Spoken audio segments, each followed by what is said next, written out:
Personal Bike, eu sou Arão Soares e no vídeo de hoje a gente vai falar sobre pedal longo. Fique comigo até o final desse vídeo que eu vou te mostrar como fatores internos podem influenciar nos seus pedais longos.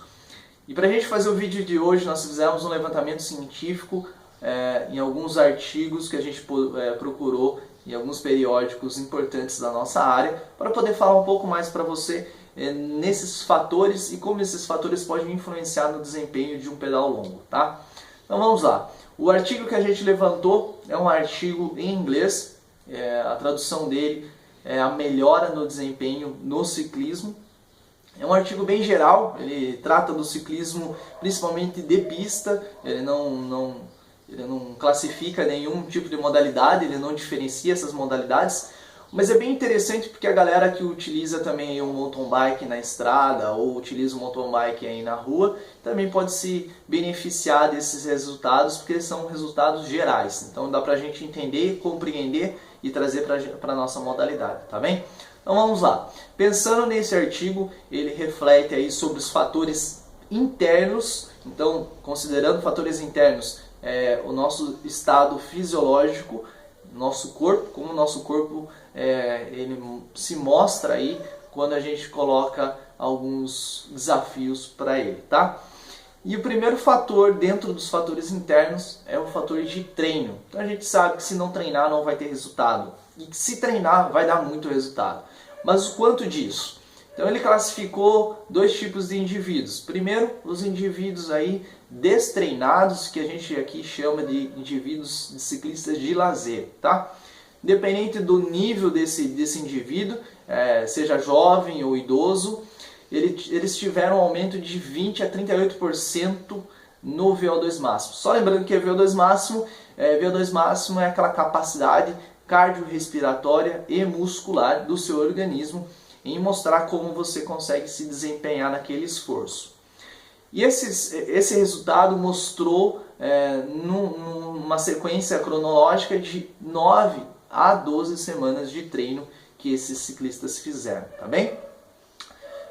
Esses treinos foram divididos aí em 6 dias na semana, 40 minutos por dia. Isso foi os levantamentos que esse artigo nos mostra, tá? Então, se você for ver, a porcentagem é bem grande de aumento do volume quando considerado aos volumes iniciais aí, e é bem grande e satisfatório para que você possa começar a treinar uma forma periodizada, uma forma organizada, tá bem? E aí os ciclistas que ele classificou lá de moderadamente treinado, que a gente classifica aqui de ciclista amador, tá? Vamos lá, ciclista amador, 4 a 8 semanas de treino, eles tiveram um aumento aí de 5 a 7% no VO2 máximo. Nossa, mas é menos que o indivíduo destreinado ou o indivíduo de lazer? Sim, ele é menor porque como ele já tem um nível de condicionamento, sempre esse nível fica mais difícil de ser melhorado. A gente não está considerando um indivíduo que é atleta aqui, né? Um indivíduo atleta profissional. Então, esse indivíduo atleta profissional, a porcentagem poderia ser bem menor, mas ainda assim é uma porcentagem que faz grande diferença no final da conta quando a gente vai falar de uma competição, tá? Voltando, os treinos que eles realizaram foram treinos variados, então não é um treino que tem uma cronologia, isso porque provavelmente esses ciclistas utilizavam de treinos aí periodizados, ok? E aí o segundo fator é a altitude. Então, um indivíduo que pode aí fazer treino na altitude, isso vai melhorar em 2% o nível da potência. Então, a gente não está considerando mais VO2 e sim potência agora. Aquela força que a gente aplica sobre o pedal.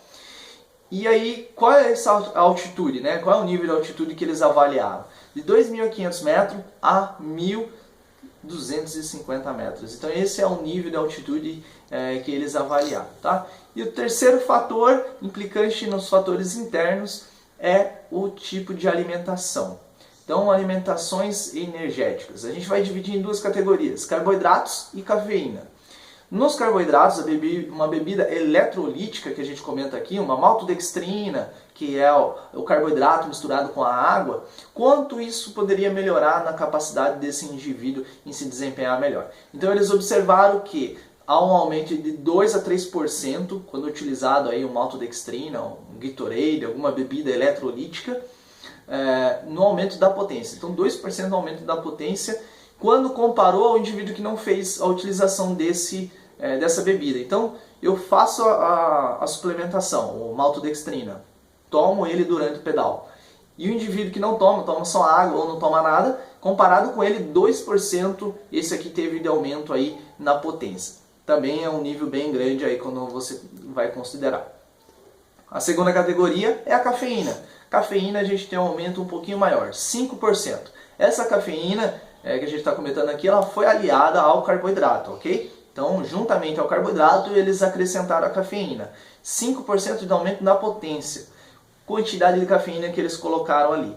225 miligramas a 320 miligramas de cafeína no líquido aí que eles misturaram, ok? Eles não comentam qual é a quantidade de líquido, mas essa seria um padrão utilizado de cafeína.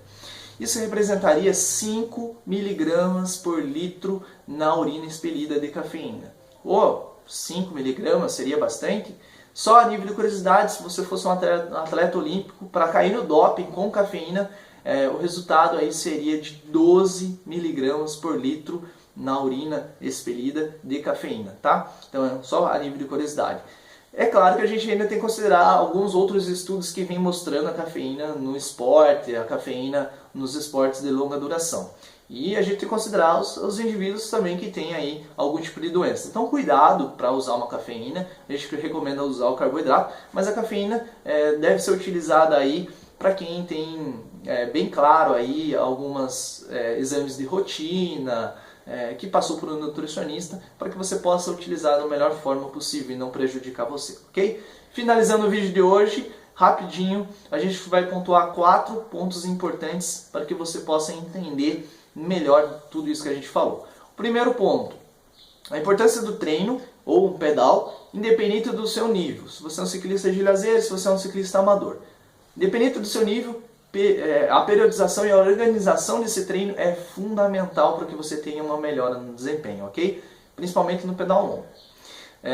A influência da altitude, então se você pode fazer um treino na altitude, isso também é muito importante para você poder melhorar esse condicionamento ao nível de potência aí que chega a ser 2%, ok?